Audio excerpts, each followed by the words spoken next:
Space isn't always the idealistic future we've painted it to be, although Gene Roddenberry's utopia of a future with little conflict between humanity branching out into the stars, surrounded by planets with the humanoid alien beings, is a painted portrayal as a romantic space opera of gallantry and humanity, unified, which is why I love, Lily loves, and my consulting producer Scott Chip Selstad loves Star Trek. And so this is a Captain's Log streaming at warp speed. I'm joined this week by our consulting producer who's written many episodes for our TV talk show series. This is Scott Chip Selstad. Welcome. Why, thank you, Mr. Kreutz. I am pleasured to be here today with you in your nice looking quarters. I like what you've done with the place here.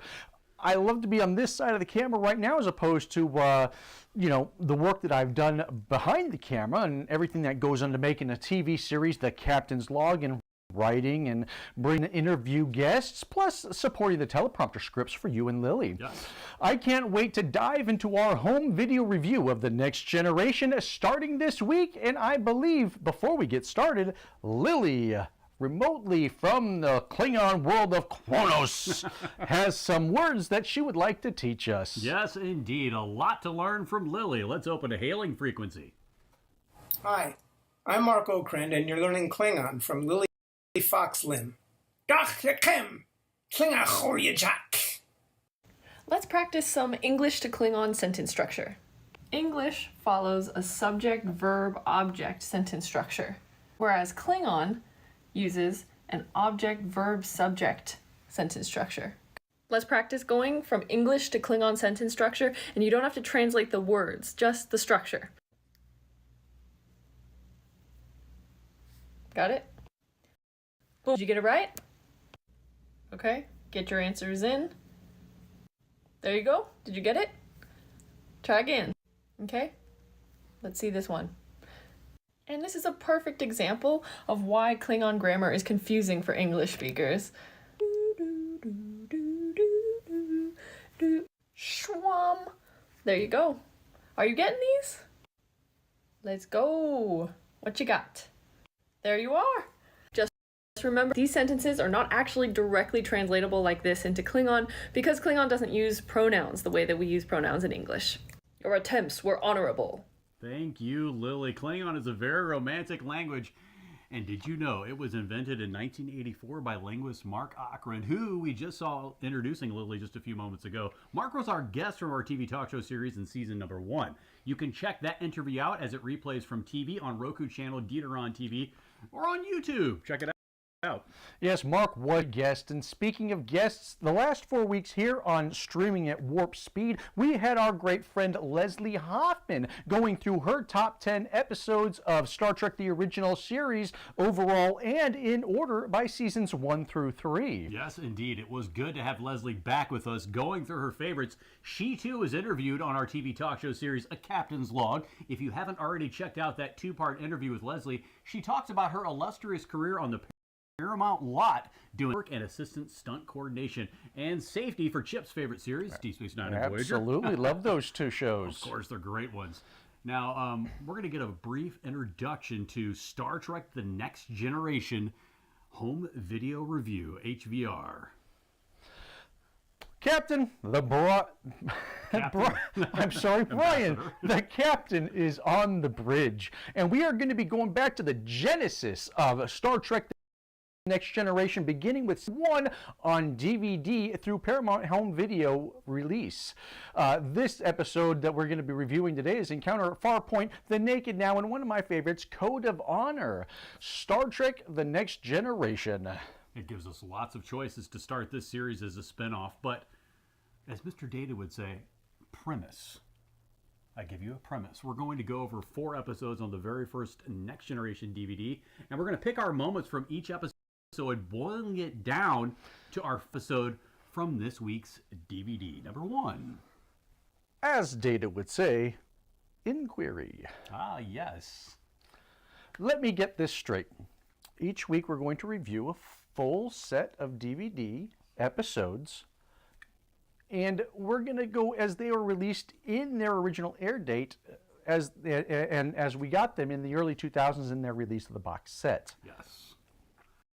That's right. On the early 2000s, it was originally released. I watched it on VHS primarily, but as Captain Picard would say, "Right you are, mon capitaine." Actually, that was Q saying it to Indeed, Picard. that was Q. Yes. It was up to us to spell it out for our viewers on our hard-selling opinions as to why we think Star Trek DVDs, each individually, have a best episode out of the 4 episodes on one disc. And that's how we're going to do it here on a Captain's Log streaming at warp speed. Yes, and you know that we love the LCARs for referencing all the episodes and ones, but this is up to us to review and give our ratings on each of the TNG episodes. So here's how our ratings are going to go, and don't worry, we will be explaining this again briefly each time we do an episode for the week, but we're going to be using a 7-point scale. 7 points. Aren't most rating systems 5 or maybe 10-star ratings? Well, yeah, but who wants to be just like everybody else? We want to be different from everyone else who's running a Star Trek streaming show. Because we also do. Let's stand out and be ourselves, and let's move along home to the DVD review. That's a great title from Deep Space Nine, but also it sounds like you're a producer, because you are a producer, standing alone from other TV and streaming shows. So 7 stars. Are you getting the rating system from 7 solid seasons of Star Trek The Next Generation, Chip? Precisely. And most shows go your first season episodes are really not as great as the mid to final seasons, so there are good ones in season 1, and sometimes in season 7 you're not going to get, some great ones as well. So a 1-star rating, as you know, is not a good rating, and it's going to be at the bottom, indicating, like a season 1, typical episode would be. And a 7-star rating is going to be at the top and considered one of the best of the best. So we're going to use this system to rate each of our shows during our HVR. This is going to be fun. I can't wait to do it. Now, this is a new Enterprise as we begin Next Generation's very first titled Encounter at Farpoint. It aired in the United States on September 28th, 1987. Yes! 2 days before my 10th birthday. You are dating yourself there, aren't you? I am, but hey, the information's available to the public on IMDb. That's where my birthday is. Here's the preview trailer of Encounter at Farpoint to visually spark your remembrance. Star Trek. The Next Generation is beaming aboard the airwaves. The wonder, the excitement, the drama of Gene Roddenberry's original Space Odyssey. Welcome to the Enterprise. With all-new adventures from the 24th century. With an all-new Enterprise. This is nothing like any vessel I've seen before. And an all-new crew. Starfleet veteran Captain Picard, Commander Riker, Executive Officer, Chief Medical Officer Crusher, and her brilliant son, Wesley, Lieutenant Commander Data, an android, the telepathic Troy, Security Officer Yar, Geordi, a man with unique vision, and Klingon Officer Worf. Shields and deflectors up, sir. Go to yellow alert. Their continuing mission to boldly go where no one has gone before. Let's see what's out there. Don't miss the all-new television adventures of Star Trek: The Next Generation. Now, it is a big year for Star Trek in 1987. Here we get to see the command as we see Picard right here looking out into space while on the Enterprise D for the first time. We have a much more technologically advanced design, the same basic design, but definitely a much more progressive, advanced design and logical progression. You have the con and the op station here, and the first officer is right next to the captain's seat. But wait a minute, let me clarify something here, or put it out there in the Delta Quadrant of the universe. Sure. The first officer sits on the right side of Picard, but on the opposite side, there's a seat almost seemingly equal as assigned to either Beverly Crusher, Deanna Troi, or maybe an ambassador sitting on the opposite side. That is definitely an interesting note right here. More of a command support, maybe an overarching console, or simply just accessible console for anyone that's going to be sitting to the left side of the captain's chair. It's obviously a new post for Deanna Troi sitting in that opposite chair, or Dr. Crusher, with a movable console. What is the purpose? Does that post actually serve as a purpose on Picard's left side seat? Is this a new official chair or station on the Enterprise D bridge? Let's let you decide or interpret, Trekkies. Indeed. Continuing with the state-of-the-art bridge on the 1701D at Tactical, where Tasha Yar is, the Chief of Security stands above the captain there. My question is, where was that tactical station on Kirk's original Enterprise. I don't remember ever seeing one. Yeah, so let me clarify. This was integrated into the helmsman console where Mr. Kelso, and where no man has gone before, the second pilot, and Mr. Sulu primarily sat. And also at times, there would be phasers, photon torpedoes, and tractor beams were initiated from the helmsman position where Sulu sat. Okay, well, note in the encounter at Farpoint, there is a change of uniform colors for command, security, and engineering. Now that we've transitioned from the century now to the 24th, the next generation, command, including the captain, of course, was red instead of the yellow that it was in the original series, where security and operations have also switched. Big switch, definitely. This completely erases the stigma of the red shirt curse. Oh yes, red shirts. Yes, it does. Maybe this was done by the producers. I would guess, being a producer myself, intentionally. Star Trek, the original series, had this stigma tied to the red shirts. Always didn't really want that for the next nation. Yes, of course. That's a distinct possibility. So to be literal, those many Trekkies know exactly this security red-wearing stigma of the original series, which included our beloved Steve Hershon, who died as a red shirt in Star Trek, the original series, in the episode The Obsession. Anytime a landing party would arrive on a planet, you knew Kirk, Spock, McCoy, Chekhov, Scotty, or Sulu weren't going to die. The red shirt always dies first. Always the red shirt. Now, tacticals have moved around a bit throughout Star Trek. What about going back in time to Star Trek Strange New Worlds under Captain Pike on his Enterprise? You know, so it was off to the left side of the bridge on Pike's ship with Lon, Nooney, and Singh at tactical, but Kirk's ship had Sulu as a helmsman station integrated with tactical capabilities as he's firing the phasers and photon torpedoes. An encounter at Farpoint, though, it's odd because in this episode have Data on the right side and Worf sitting there as a relief officer in the operations position when Torres is not there. You know, Torres appeared to be a lieutenant at the operations position wearing red and unfortunately lost his life in the pilot episode. Where's the stigma? Yeah, well, okay, you need to go back right here because you mentioned Sulu firing shots. How do you fire torpedoes or phasers from your helm console? That I'm not understanding. Agreed. Because, you know, you need to fly the ship. You can't have divided tasks. So that kind of gets me. I mean, Sulu was the chief of security in the mirror universe. This was likely to give other officers like Sulu some lines and involvement. But anyway, overall, with that aside, because that can be a little bit of a bothersome, is a nitpick for me, and most Trekkies love to nitpick things all the time, but this is a very solid start to the very first Star Trek spin-off show, Encounter at Farpoint, taking place primarily in this new Gal-class Starship Enterprise NCC 1701D. Oh my gosh, there's been so many Enterprise already. But any fears that original Trek fans had about this new show, new cast, new sets, should be assuaged by these amazing opening shots and Encounter at Farpoint, or for the series for that matter. Oh, absolutely. Now let's continue with our final thoughts on Encounter at Farpoint.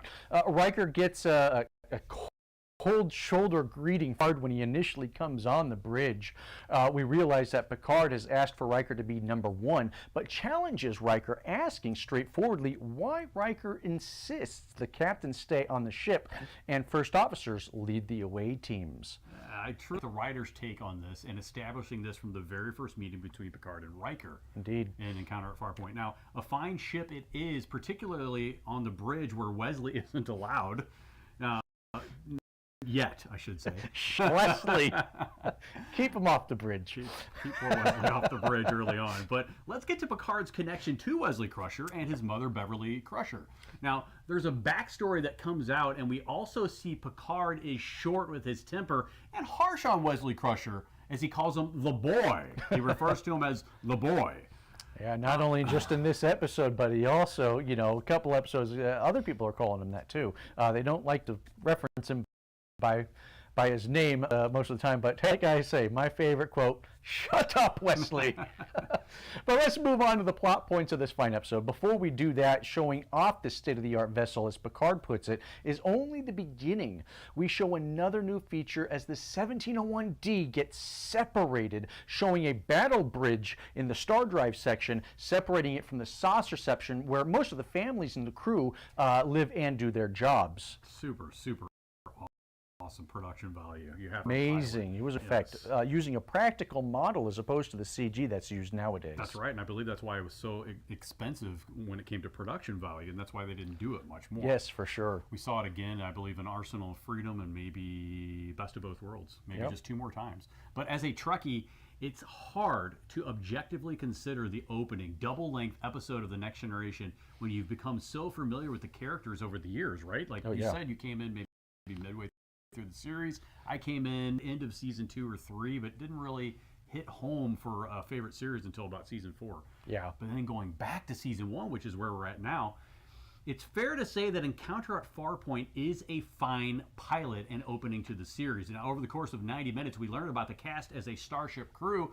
We see what the Enterprise D can do, including separate the saucer section, as Chip alluded to, from the warp drive section. Plus, the omnipotent Q, who is, we learn what sorts they'll be on a weekly basis. None more powerful than that of Q, played by John Delancey. Plus, in Encounter at Farpoint, there's a really good deceptive alien named Groppler Zorn, played by Michael Bell. Michael Bell is a great actor, and if we had our druthers, and I hope we do, he's on our list to be a potential guest interview for this upcoming 4th season of A Captain's Log with you and Lily. I hope so. He's a Now, yes, in regard to bridge chain characters, Mr. Data unsurprisingly gets a lot of time in the spotlight as the intelligent Spock-like character for the new show. Data is immediately a standout main bridge character wishing to be more human. He marvels at how easily humans can on the holodeck with Riker when he's whistling. It's also a character that we have an empath in Deanna Troi. That's a really good introduction to those characters. And Deanna Troi helps give the Enterprise an edge on bad guys sitting next to Picard on the bridge. And Geordi is a great character as well, born blind, but has a visor that can see beyond what we see for visual acuity as a very intelligent Lieutenant Junior grade character. Yeah, his visor can actually see a lot better than Data, as he alluded to in a later episode. Indeed, yes. And Yar, Tasha Yar, is a tough security officer with a charming, troubled past, rising to the top of the flagship, is a good character in herself, in her own right. She's good friends with the aft station bridge relief officer in a red uniform, who's a Klingon in Starfleet named Lieutenant Commander Worf. Of course, in this case, he was a Lieutenant Junior grade, but Michael Dorn was last to be cast out of everyone in Star Trek The Next Generation. Indeed he was. Beverly Crusher's rank of commander and being a clear choice of Picard's constant reminder of losing Beverly's husband, Jack, under his command. There's a flare of pheromones and perhaps love in the air, but professionalism and strength from both Picard and Beverly when they're together. Now, I feel the best additions to this crew may be the ship's counselor character, Chip. All right. Now think about the infinite possibilities of having a counselor on board. Not a typical counselor to make you second guess your choices or shrink to make you think harder. No, this counselor, Deanna Troi, is a half betazoid, half human Starfleet Lieutenant Commander who can into the emotions of those her at will. That's a nice skill to have. Oh my gosh. Yes. Talk about like an extra wild card that Picard had. For sure. The addition of her thought-provoking through emotional reading, not mind-reading perspectives that tie into the decision-making command structure of this crew are carefully built into this 90-minute script Encounter at Farpoint. Now, Troi not only offers a past love interest to Riker and vice versa, Riker still very much attracted to Troi, and they have their own nickname as well, Imzadi. Yes, my beloved. My beloved Imzadi. It's a great one. Troi really helped elevate a backstory to her and Riker, plus this crew above the others. Now, it is also maybe not well known, and I remember I actually had to point this out to you previously before, but the characters of Will Riker and Deanna Troi initially were a reworking of a script concept for the original Phase 2 pilot of Star Trek. Really? Yes, indeed. And the series failed to go through. They created the characters of William Decker and Ilea to go on through the motion picture. These were the characters of Riker and Troi here in The Next Generation. That's really cool. You know, I thought I remember hearing or reading something about that years ago, but now it's come to fruition, and you've confirmed that theory. But it's not a theory. It actually happened, yes. It's a production value. Now, Q rightly praises Troi when she nearly puts the entire room together herself. Counter at Farpoint Part 2 when you split it up. I believe early on, Bob Justman, Gene Roddenberry, DC Fontana, Tracy Torme, to name a few, aside from Rick Berman, were insisting on a next generation Big Three. Well, if you're looking at it a certain way, a big three in a different cast trio like Kirk, Spock, and McCoy, but a whole different dynamic with Picard, Riker, and Troy. Again, look who's sitting in the three chairs at the captain's position on the bridge. That's an interesting take on Troy for this episode. So Q's judgment of humanity on the trial from the late 21st century is very, really captivating. In its sense, showing off a post-atomic war group of humans, an atomic war horror courtroom that he puts them in a real life, not too far from future setting, is what awaits us. Q calls Picard humans a grievously savage race. Really? Grievously savage child is, I believe, the direct quote.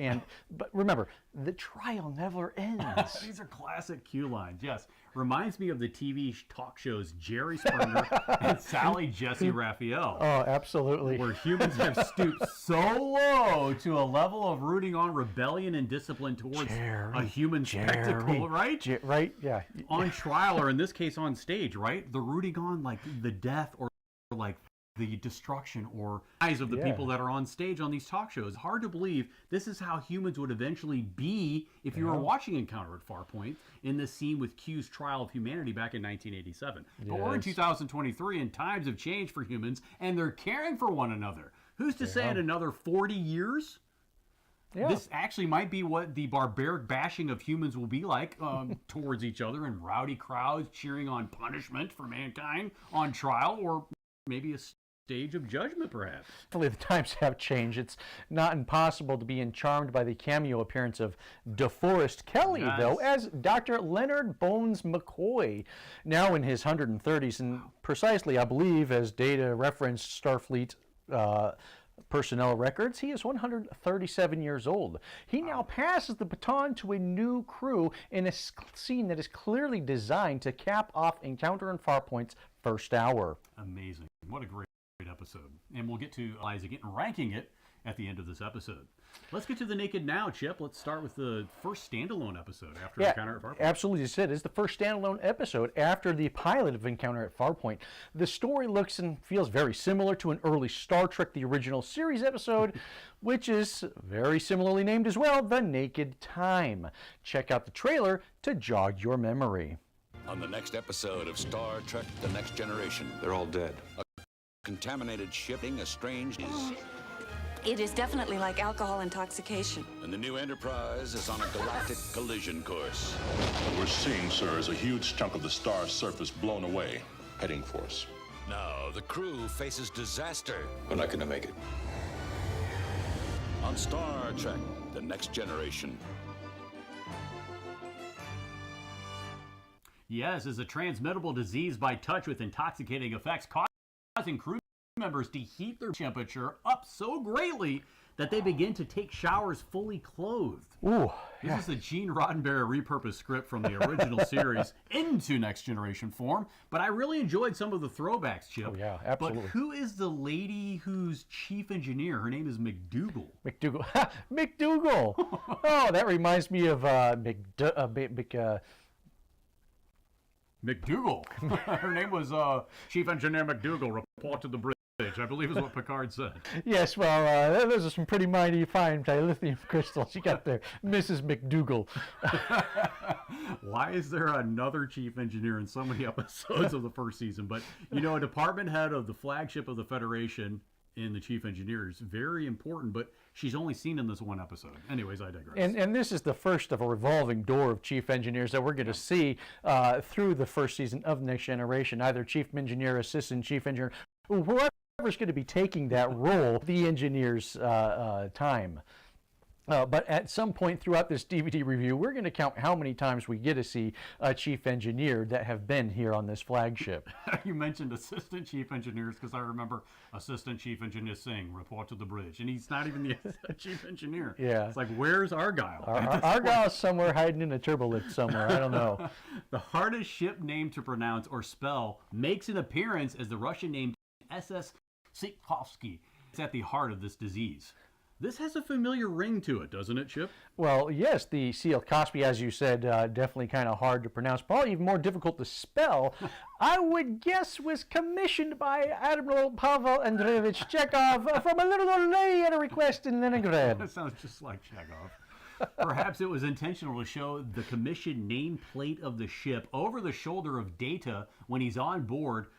I think it was in Russian writing, too, on the name. I do believe so. We're showing it on screen here. When he's on board, proving even an android with human-like capabilities and one being fully functional can also contract this disease, since he was on board the SS Tsikovsky's away team from the Enterprise. Yes, a director's choice over the shoulder shot. This episode was directed by Paul Lynch, a British director who has also directed 5 Next Generation episodes and 5 first season Deep Space Nine episodes. Yes, that's interesting because there was an interesting story Dennis Guest in his interview on a Captain's Log or TV series talked about Mr. Lynch. This episode starts on the Tsikovsky's Federation ship, which is on a red alert as the Enterprise D away team spreads out to investigate the ship. The corridors are quiet, but are all littered with bits of items and food strewn out everywhere. The walls are also covered with phaser burn marks. Yes, Data tells Riker what mess it is and how it resembles a wild party, to which Riker agrees and probably wishes he could there. But as the two approach the distorted view screen, which Riker makes out as the Tsikovsky bridge, Data clears the static, and they are now both seeing the bridge empty of all loose items and people, and it is open to space. The emergency hatch was indeed blown, and the crew were sucked out into space. Terrible moment. A fragment of a collapsed, dying red supergiant star is careening towards the ship, which can't move because some fool has pulled out all the control chips from a console. Data must race to put them back in. Wesley the boy wonder has the dubious distinction of taking control of the ship and putting it in danger before then saving it, while everyone else looks on helplessly. No wonder the character is so loathed. But I like Wesley Crusher. Well, anyways. to each his own, Brian. Ron Jones, though, Chip, in this episode, scores the show as if it were an episode of Star Trek: The Original Series. Wow, yeah, that's a gore. I love how you're able to get that sense of the special effects he puts when they contract the disease. Yes. He's got that little chime that's sounding, similar to how they did it as well in the original series. Yar contacts Riker from engineering, stating 10 crew members are frozen solid. Someone has modified the environmental controls and vented all the heat out into space. In the crew quarters, Geordi witnesses many frozen people. He enters the bathroom and opens a shower to find a fully clothed woman frozen in his arms. LaForge feels something strange on his hands and rubbing his fingers together. Clearly, he's contracted something. Yeah, you know, Riker contacts the Enterprise because of contractions like this, but doesn't know. It's unbeknownst to him at this point. But when he contacts the Enterprise, he submits his report. He reports to Picard that the crew, all 80 people, are dead. 80 people. Now, in Dr. Crusher's office, the Doctor and Deanna Troi are analyzing the tricorder reading. Away team. Well, Dr. Crusher communicates to Picard that she is confining LaForge to sickbay for medical reasons, for observation, after finding no issues with his readings, but he's definitely overly hot. He throws his voice in anger and rage for the moment between Crusher, even though he said it was a joke, but she's not buying it. I don't think I was buying it either. There's something wrong with Geordi for sure. Now, while Riker asks Data for his help, he's kind of acting off kilter. Meanwhile, LaForge sits up in his bed, removes his comm badge, and leaves sickbay unnoticed. That's right. Not long after, Crusher returns and notices LaForge is missing. And the infection spreads. Yes. Picard and Crusher both look to Troi for answers, but all she can really sense is confusion, possibly intoxication, but she's really not sure. Here's the thing. Intoxication is often associated with humorous situations and movies and whatnot, but I just am not finding this very humorous. That's true. All hands, 80 crewmen lost their lives and died on the Tsikovsky. Yeah, it's a not tragedy. Funny. No, it isn't. It's a Federation tragedy for sure. Now, while Riker asks Data for his help at the bridge aft station on when he remembers hearing about people showering with their clothes on, he's referring clearly to Kirk's first Enterprise encounter with the virus in the episode The Naked Now, when Spock and Joe Tormolen saw this firsthand. Meanwhile, LaForge throws his comm badge onto the sickbay biobed and leaves wandering around and wondering where he's at. And intoxicated, he's also a little bit delusional. Yeah, we're going to get to this a little bit later when we cross that bridge later in the first season episode Symbiosis. But let's remember Wesley Crusher does ask Tasha about what it's like to be on drugs, and he does get intoxicated by this virus here in this episode. So you would think he would remember this, but perhaps he forgot. There could be some memory issues that are associated with disease. So, agreed. Yeah, his memory may not be intact. Yes, but with Wesley Crusher being so young, I believe he was age 16 in this episode. Roundabouts there, yes. Somewhere around there. He was curious to see what Yar would say about drugs later in the episode that you alluded to, Symbiosis, and not associated to intoxication in this episode in The Naked Now. Maybe it was associated in some way, but Assistant Chief Engineer Shimoda is left in charge of engineering and contracts the Psi 2000 from Wesley Crusher. Wesley Crusher. He puts his experimental portable transporter or force field that can also levitate objects in front of engineering compartment so that no one can get into him, you know, to stop him if they're sane. So him and Shimoda, they're taking out all these isolinear chips, and they need to get put back in place for the ship to function properly. Yeah, so like a game, Wesley has to convince Shimoda, who caused the Enterprise to be removing these isolinear chips, thinking it's a game. These isolinear chips controlled the warp drive. However, the chips were soon replaced by Lieutenant Commander Data and his hyper-speed android abilities by replacing the chips. Yeah, it was about that fast, at least. Thereby, it restored the warp power when you replace those chips. Finally, Crusher develops a vaccination for the disease. She gives it to LaForge, who starts to immediately feel better. She then hands the hypospray to Picard, who goes to inoculate the rest of them. Gets to engineering, where Riker tells him they may not have enough time. Picard then inoculates the officers present.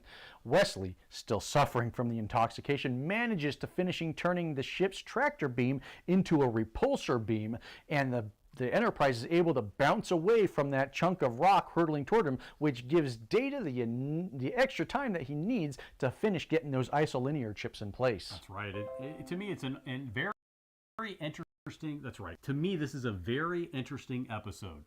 LeVar Burton's performance as the intoxicated LaForge is the closest thing this episode got to making use of how people feel and act without the social protocols and graces. Now, other moments of note where the story was right on, Riker gets to doing what he could do in damage control as the eyes and ears of the climactic situation. Plus, Data down in engineering would be the other moment that I really liked in this episode. But Jonathan Frakes plays it all straightforward in this episode. Yeah, he did. Now, the point when Dr. Crusher cures the disease comes off as, I would think, a little bit of anticlimactic. The episode is an interesting adapted rewrite of the 1966 Star Trek episode The Naked Time. For sure. Definitely. And we'll get to rating that one at the end of this episode as well. But let's get to the final episode on disc number 1, Code of Honor. A mission of mercy is in place for our new Galaxy-class Enterprise to trek along to planet Ligon for a vaccine. Now, this vaccine is found only on that planet that's needed to cure a plague called Achilles fever, occurring on the Federation planet Styrus 4. Now, during this encounter with a ritualistic society from Ligon 2, one gets an early impression that relationships between Ligonians and the Federation have passed well beyond the normal jurisdiction of the Prime Directive ship. The Ligonians have clearly developed their own matter transporter technology, as well as some sort of laser bars that extend far up into the sky. And one of the cooler visual shots of the episode are these laser bars. Check out the trailer, though. Next time on Star Trek The Next Generation. You must get the vaccine from the planet, Captain, immediately. On a desperate life-saving mission, Lieutenant Yar falls prey to kidnappers. Photon torpedoes ready, sir. Fire. You shall have no vaccine and no Lieutenant Yar! And the deadly trade-off begins. Challenge you. A struggle to the death. It's a fight for survival on Star Trek The Next Generation. The Ligonians beam over with a red carpet, which is rolled out before the ruler of Ligon 2 named Lutan. And he himself then beams over. Now, this is the first time in this episode that we actually get to see the interactive holodeck as Tasha Yar summons the computer to show Aikido 1. We take the holodeck for granted now, but you have to remember the series never had one. So we get to see a larger piece of its capabilities in holographic and interactive, including an adaptive program that would learn her style and increase its difficulty. Yeah, because holodeck safety protocols at this point were really not well defined or even mentioned, for that matter, in my opinion, yet. Yeah, I mean, it's possible that the safety protocols it is possible that the safety protocols may have been developed as a result of injuries or safety to the holodeck due to its learning program. As an encounter Farpoint, we only just saw landscapes, that Riker and Wesley were using to go through different forests or environments like that. But we've never actually gotten to see an interactive with persons. That's right. That was really distinct, though, going through the Griffith Park in Los Angeles forest, right, with all the lakes and water and indeed, and Data pulling Wesley out of that. Now, after Yar shows Lutan and Hagon the training program, the holodeck, as Chip alluded to, Lutan tells Yar that he's very impressed by her. They return to the cargo bay and they prepare to leave. Lutan goes to shake Yar's hand, but then grabs her and forcefully beams down to Ligon with Hagon at his side. Picard taps his comm badge. Red alert! This is the scene of importance at the beginning, showing the Federation of Picard's amicable goodwill to this world Ligon 2. They're a plague of Achilles fever. However, the trust is all but lost now. It is. It's lost. There's no way that you can comprehend how are we going to get out of this. But especially with Picard trying to contact them, they're not answering him. In Lugan, through Lugan's orbital station, Riker then fires a display blast of photon torpedoes 1,000 meters above the planet's surface. Unfortunately, they cannot trace the location of their transporter beam to get them back. Troy teases the captain that she sensed avarice and ambition from Lutan, but general attraction and curiosity from the rest of the Ligonians. Later, Dr. Crusher visits the captain in his ready room and tells him that the vaccine given to them by the Ligonians can't be replicated. Only the original will work. So then Dr. Crusher also asks Picard to allow her son Wesley to come onto the bridge. Here we go again. Riker tries to help, though. Picard relents and goes onto the bridge and asks him, Wesley, to come out from the bridges and to sit over there, young man, at the operations officer station, to be direct. The bridge crew is surprised, especially Riker. So they should be. As this violates Picard's order that no children should be allowed on the Enterprise D bridge. Kudos to that first officer for actually trying to follow the captain's orders, but that's neither here nor there. Yeah, I like Wesley. To each his own, sir. Lutan, the first one, his wife, challenges Yar to a match as Lutan spurns her love and wants Yar to be his first one. At Yar's request, Urena comes to see her, and Yar tries to talk her out of fighting, but Urena is just so determined to fight for Lutan, unconvinced that Yar is only fighting for the vaccine and not out of love for Lutan. Clearly, the honor is to fight even if death is likely. Yes, and Yar reports this to Picard as Data and LaForge return report on the weapons, which are very sharp, light, flexible, and durable, but also tipped with poison. Yar wins Lutan. If Yar wins, Lutan loses everything, including his land. Yar, of course, then gets to go back to the Enterprise, and Urena, well, what happens with Urena? Urena does allow Lutan to be her second. The episode does remain unique in offering original Star Trek composer Fred Steiner, great composer, his sole chance to score an episode of the 1960s series. Really? He seems to be doing a good usual style during the royal carpet entrance at the beginning. In the end, though, Code of Honor is one of the weirder Prime Directive episodes and stories in canon, making you all wonder who really knows what the Prime Directive is. Now, of course, there's a transporter, so they are technologically advanced, at least a little bit. Yeah. I was always under the understanding that the Prime Directive refers to a warp-capable species. Pre-warp. You don't really get a seat of that. I mean, you get a couple of shots here and there of their landscape, but nothing that really indicates that they have an advanced technological society. So there is a little bit of a gray area here. For sure, almost definitely. Now, Lutan and Hagon, they are brought to the observation lounge where Urena is... Surprise! She's alive. She's alive, right? She's resuscitated by Dr. Crusher since Urena did technically die, although Lutan does remain a little bit skeptical and dubious about that. Bridge to Lutan resolved upon her death, but she still has her wealth. She is upset with Lutan as he tried to proceed with this challenge, but during that fight, Urena heard that Hagon was calling out and rooting for her during the fight. Right. So she sensed that he had more affection for her than Lutan ever did. She has chosen Hagon to be her first, and he has now been demoted to second. She asked Lutan to be her second, and he does to that. Interesting, yes, absolutely. But Picard returns to the bridge and sees Wesley is still manning one of those bridge stations and says, "Thanks again for manning one of our bridge stations, Mr. Crusher." Oh, I forgot you was there. With the vaccine secure, the Enterprise leaves for Styrus 4 at Warp 3. That was a great episode. I really did like it. And that is all for the episode. Technically, it was 3 episodes, but that first episode, Encounter at Farpoint, count as 2. So we're going to call it 4 episodes. There were 3 on the disc. But the Next Generation is where it began for both of us. And you and me, Brian, we grew up with this stuff. So sure. We have now started and achieved a review of our first set of DVD episodes. Disc number 1. Now we're going to do a lightning storm review of each disc from each HVR home video review segment on this show.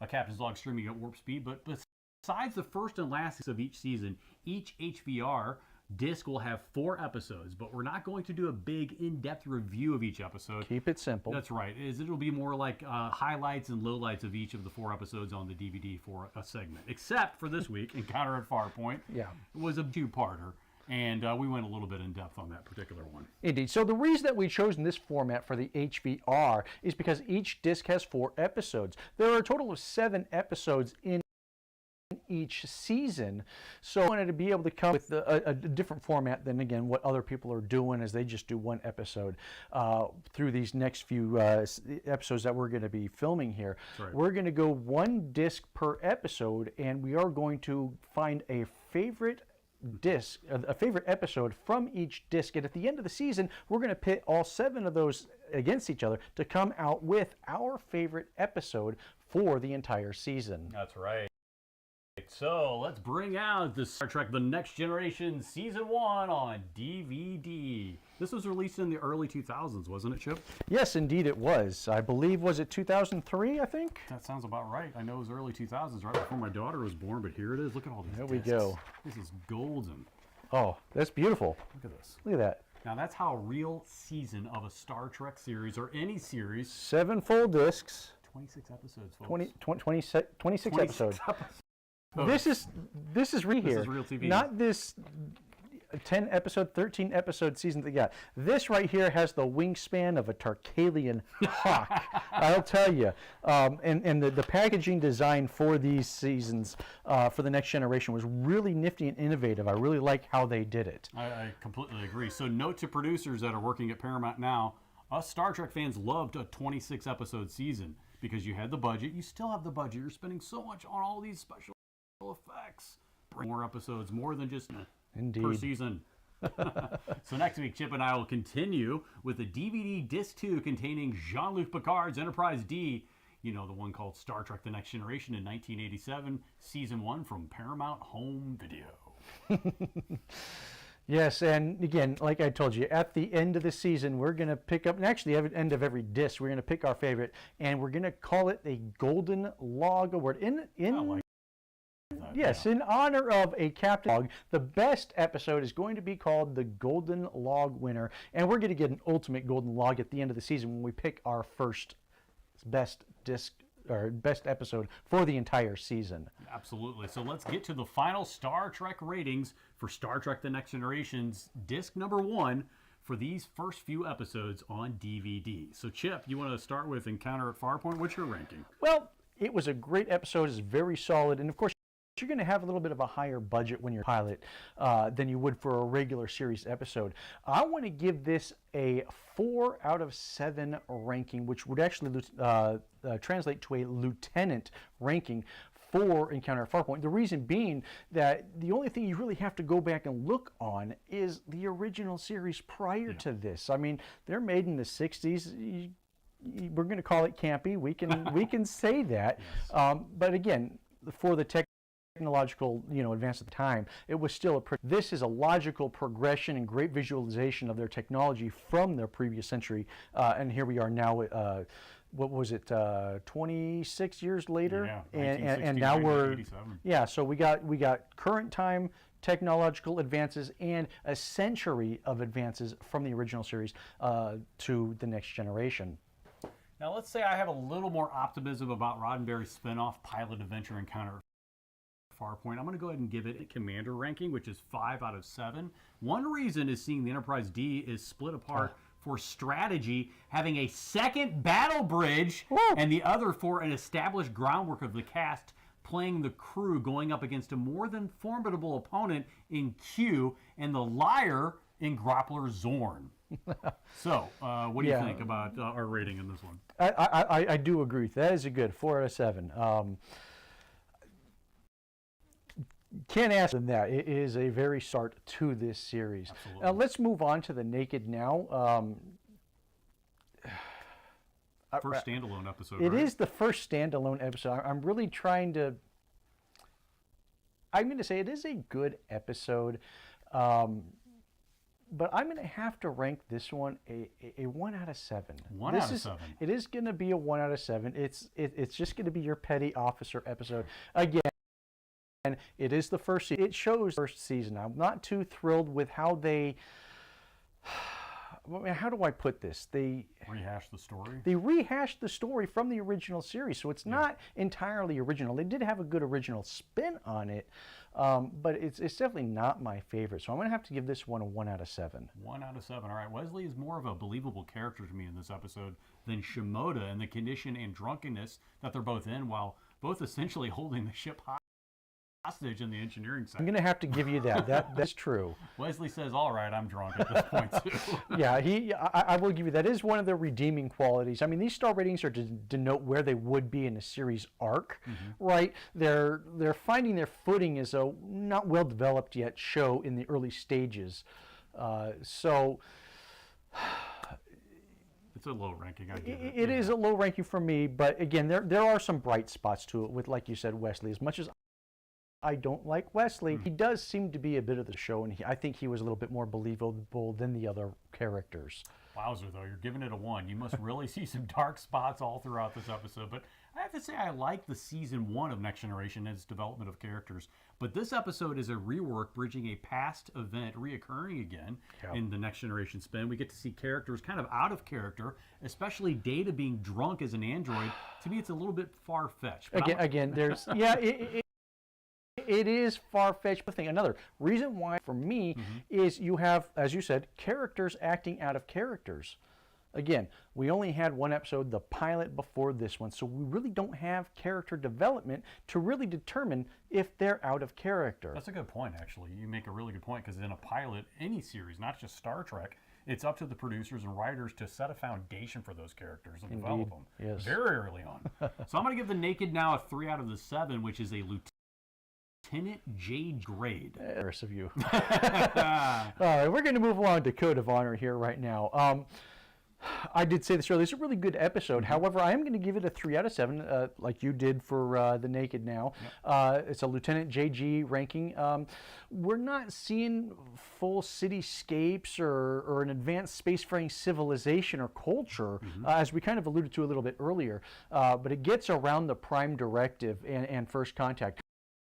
We're seeing the limited carryover from the on these planets, you know, with the using a backdrop instead of an actual physical location shoot, and only a couple of structures. So, whatever you want to call it, the picture of the entire planet is not fully developed there. So I say it's going to be a 3 out of 7. 3 out of 7, Lieutenant JG. That's a pretty good ranking, I'd say. But we both agree on Code of Honor as the second best episode on this DVD, disc number 1 of the Next Generation. You know, actor performances stood out. Code of Honor. That was really what stood out. They did very good. I think they were the stars of the show more than the main cast. Oh, for sure, absolutely. But I like the first time showing the holodeck with the actual character, as opposed to Wesley being allowed on the bridge. Those are a couple of the high points for me. I give Code of Honor a 4 out of 7 ranking, which is a lieutenant ranking for me. A full lieutenant. All right. Okay, those are great. Now we've ranked each of the episodes episodes, usually, let's pick those as our disc favorite to win the Golden Log Award this week. I'm going to go with Encounter at Farpoint, Chip, as my Golden Log Award. Classic. I mean, it is a great episode, for sure. Again, it is the pilot. So like I said, they did have a little bit of a higher budget. So you're going with that. I'm going to go a little bit untraditional. As much as I love them, there's nothing taken away from Encounter at Farpoint. Code of Honor. Really? I think really is. That's going to be my Golden Log winner this week. Code of Honor, good episode. Actually, I did today again. Our fans certainly have a treasure trove of Trekkie trivia. Star Trek loves to bridge the gap between series and films, but the many knowing the one minute or obscure fact outweigh the one knowing many well-known facts. Now, I would accept that as a Vulcan axiom that was derived from Mr. Spock. Indeed it was. You picked that out as a Star Trek fan. But let's get started. Came last Star Trek The Next Generation episode that Mr. O'Brien, played by Colm Meaney, appeared in as a member of the Enterprise D crew. Last episode, Colm Meaney was a member of the Enterprise crew. A member of the crew. Yeah, that's easy. That's all good things. They flash back to Encounter at Farpoint. It's a flashback. Doesn't count. No, it doesn't count. The actual episode before he left the Enterprise to go to Deep Space Nine. Impossible. That's why it's called Inquiry. That's a good question. Yes. Oh my goodness. Colm O'Brien, last Next Generation appearance. Oh wow. That doesn't count flashbacks. Doesn't count flashbacks. Okay, so Deep Space Nine premiered during '93. That was the 6th season of Next Generation. That's right. Early 6th. Yep. Thinking back, okay, the one thing that I can think of that transfer Barclay's going through. Oh, Realm of Fear. Yes, yeah. Realm of Fear. So Realm of Fear, he's there. He's talking about those Torellian hook spiders, meter-long legs. Freaky inside the transporter. Yeah, that's how he got over the fear of spiders or whatever. So he's trying to relay that to Barclay, being afraid of the transporter and those things that are coming at his arm. Realm of Fear? Well, I'm also thinking. Schisms, because that was like it goes later, but I don't remember. You're close. I am. You're close. I'm that close. I'm going to go ahead and give you the answer. Okay. Close. I'm going to. So I'm not right with. No. Okay. You're close though. You're very close in episodes. Early season 6. It's actually the episode with the younger versions of Guinan, of Laren, Picard. Rascals. Wait, Rascals. Where was he in Rascals? Transporter chief, because he had to fix and understand why all of these crew members and Guinan are being switched into younger people. Oh my God. Selves. Okay. I don't remember him in the transporter, but now I remember there's a scene that he has with Keiko. Yes. Right. In the quarters. Oh my gosh, that is an amazing question. That's why it's an impossible trivia, right? Goodness. Now that is the sort of stuff that we are looking for, guys. Right. Wow. Okay, so Rascals. So it's not Realm of Fear. That was a great, I was like 1, 2, 3 episodes off on that one. You were so that's close. Impressive. You almost got the season right. Okay. 6 All seasons. Right. Well, Don't leave me hanging. Absolutely. That is a very good impossible inquiry, Brian. But here, I got one for you. Okay. All right. I'm ready. In an early Star Trek Voyager series episode, right, we see an instance, a sighting of 2 Jem'Hadar warships. And this is an early Voyager episode. Yes, in a season of Voyager. Okay. Can you tell me the circumstances or even the episode name of where these Jem'Hadars are seen? The warships, not the actual people. I'm thinking maybe Kazon were fighting the Jem'Hadar, perhaps? Why would the Kazon? But why would the Kazon be if they're in a completely different quadrant? Is it a flashback episode? It is not a flashback. Jem'Hadar in Voyager, different quadrant. Wow. This is why it's impossible. And impossible trivia. Gosh, I don't know. I'm going to say... was it before or after the episode The 37s, which was the 2nd season premiere? It is after that. It is definitely in season 2. Okay. Gosh, you got me. What is it? That's why it's impossible inquiry. Remember No. Oh. What? Holodeck training in a shuttle pilot simulation with Tom Paris. Okay. Now, for some reason, you know, there's something happens or whatever. He threw out the alignment of the inducers or something or whatever. It caused some feedback, and Kes falls back into Tom's arms. Yeah. Right? And, you know, she says, oh, that was a dirty trick or something like that. And then all of a sudden they get fired upon, and, you know, Tom says, hey, I never said the simulation was over. In the view screen, 2 Jem'Hadar were attacking the shuttle in their simulation. In the simulation. In so the it's holodeck not, simulation, that's where it is. That's now, why you threw me, because right? I'm like, why would there be Jem'Hadar ships in the Voyager's opposite quadrant? Now, not too many people do know that they are there, but there's been a thing of like, hey, how did Voyager know anything about the Jem'Hadar? Right. But you do have to know that Voyager was launched after the episodes of, you know, the search and all that, when the Odyssey was, so they already knew about the Jem'Hadar, but because of the, you know, the time frame of when those episodes were actually, you know, filmed, a lot of, you know, fans don't remember that they did overlap for just, you know, a couple of weeks before Voyager aired. So And that's what was where the they got. episode title? Oh, the episode title was Partuition. Partuition. Okay, I thought you were going to say Remembrance. When you started saying Remember Me, I was like, Remembrance. Wait a minute. Partuition is the episode. That's actually the one where Neelix and Paris over Kes in the mess hall over their Alfarian hair pasta. They you know. Classic. No, we got each other then.